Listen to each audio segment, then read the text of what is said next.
Our job is to assess people for care when they're discharged from hospital and assess their care needs to see if they need short-term care to re-able them back into being independent. So when they're out of hospital, it's sort of just to give them that support.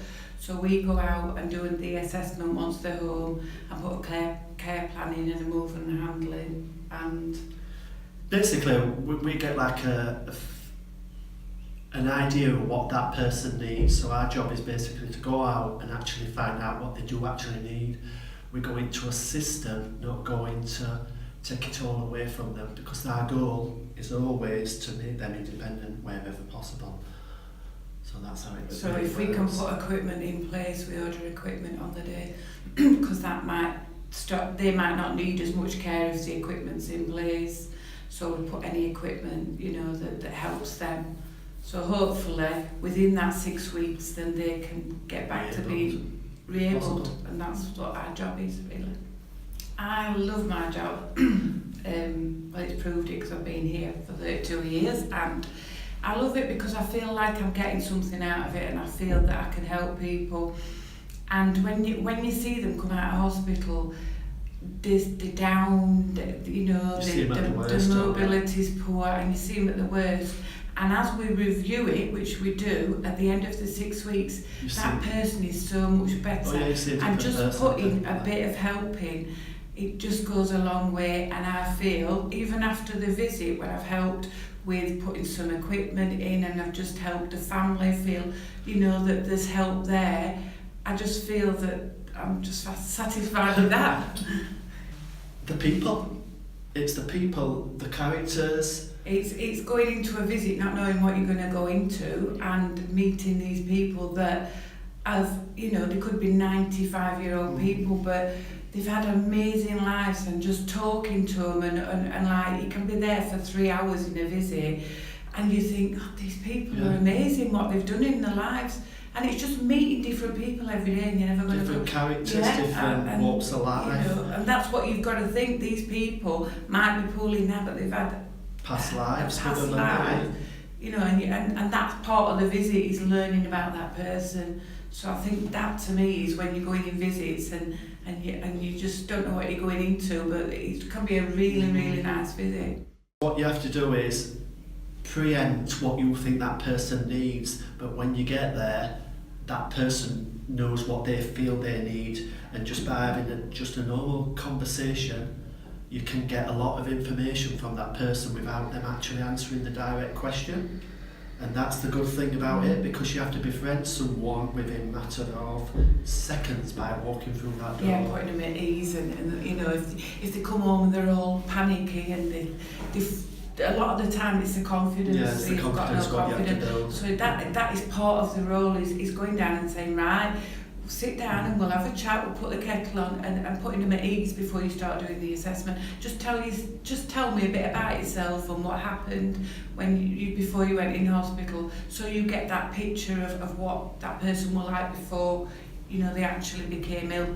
And we always treat people as if there is a possibility that they can improve, because there's no, especially if they're a bit down in the dumps, they don't want no negativity. So we're always looking at this can be achieved, that can be achieved, because if we go in with the wrong attitude, it's no good.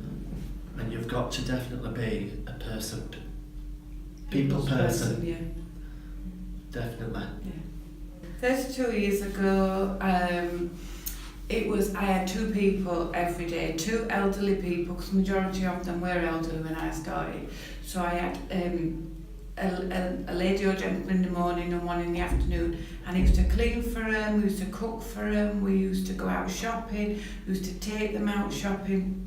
So you had like a 3-hour time spent with these people, and then another 3, had your lunch, and then another 3 hours with... So basically you had 2 people in one day. I started when I was 18, I was a carer, and I kept thinking, I want to do a bit more than just, I like care, but I feel that there's more to it than just sort of caring for people. So I just thought, I want to see another job. So I started shadowing my manager, and she said, why don't you apply for the supply pool as a manager? So what I did is, when people were off, I used to go in the office and do the manager's role. So I did that, then I went back to care when that finished, and then there was a role that came up as a senior carer. So I did that, we did that for 6 years, and then we were made redundant from that. And then I went back to care for 2 years, because obviously there was no progression. I didn't want to be another manager. So then this job role came up, so I applied for this job as an assessor. So I've been doing that now for a few years. So I started off as a carer, and my manager saw something in me what I didn't see. So I came back from my annual leave. She says, Michael, you are going down to the manor. I've set you an interview up. You're going to be an assessor. I says, I don't want this, because I doubted myself. Anyway, I went for it and I got it. And it was a new role, and me and Andrea came to work together on the same day to be an assessor. We got took off to 2 separate offices, and we got mind-boggled with all the information we got to store up here and what we needed to know. We saw each other on the corridor, didn't we? We looked at each other and we thought, oh my God, what have we let ourselves in for? As time started progressing, we were sleeping it, drinking it, eating it, waking up thinking, have I done this, have I done that? And then everything just settled down and fell into place. Yeah. So the role then started to develop, because it was a new role and we had to make it work. I had a gentleman a few years ago, and he had a problem with drink. This gentleman wouldn't let you do no personal care. All you had to do was medication and something to eat. But his main concern was he needed a drink. And I used to say to him, I'll say his name because he's no longer here, I used to say, Bill, I've got to say that you definitely need to go in the shower, because, and I put it bluntly, I said, you don't smell very sweet. Anyway, because all he was concerned was, as long as I've got my drink, I'm okay. This particular time, 3 months later, by the way, he plucked up courage, because we built that relationship up, that he felt confident for me to assist him with the shower. He came out that shower, went back to his flat, because in the flat he didn't have a shower, it was a communal shower. So he walked to there, come back, and he actually smelled his flat for the first time. Because he was in there, he didn't realise how bad it was. And he thanked me for dogging him and saying, you're doing it, you're doing it, you're doing it, but in a nice way. And I went home that day feeling like I'd done more than my job. I just made that gentleman in a better place. Just put him there. That's one of mine.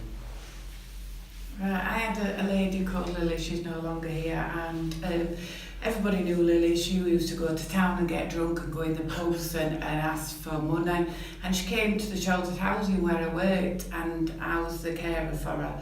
So I basically picked Lily up, showered her, took her shopping, took her to Marks and Spencer's, had all new clothes for her. She was only a little dot, so I could only take her to Marks and Spencer's. Had her hair done. She was completely, the social worker couldn't believe the fact that I'd done all this, and all her flat was done out for her. She'd got money, and I took her to town one day and I took her in the market, and they all shouted, Lily's here.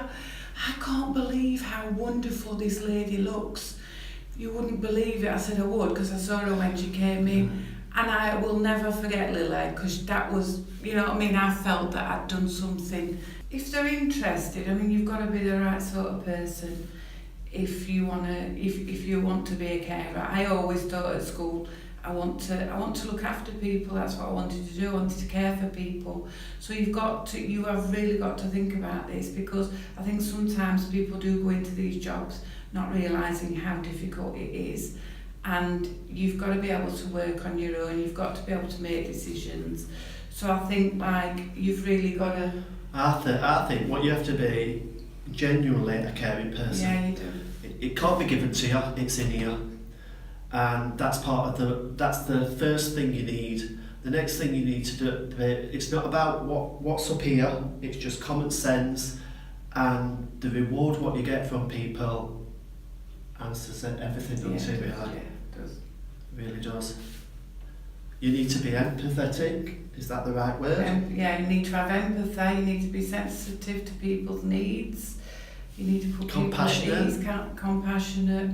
So I think all that before, when you, like I said, when you go into somebody's house, that's the first person you see, and they might not have seen anybody all day. So you've got to really befriend this person and put them at ease, because it might have been the first time they've ever had care. So it's about having it's forming a relationship with someone. I always say, if you can put a smile on someone's face in your day, you've done a bit of your job. Yeah. Because, like Andrea says, that person may only see you every day because they may have got family but they don't come. But some have families but don't live close. So basically, putting a smile on someone's face can't go wrong. But basically, there is potential to be, if that's what you want. There's nothing wrong with being a carer if that's what you want. But if you want to, increase your skills and want to be something else in the council, rather than a carer, there is a lot of progression, You've always got to remember though, a carer is the main source. Yeah. Without the carers, there is no job. So it's not about being better than someone else. It's about your development to what you want to do as an individual.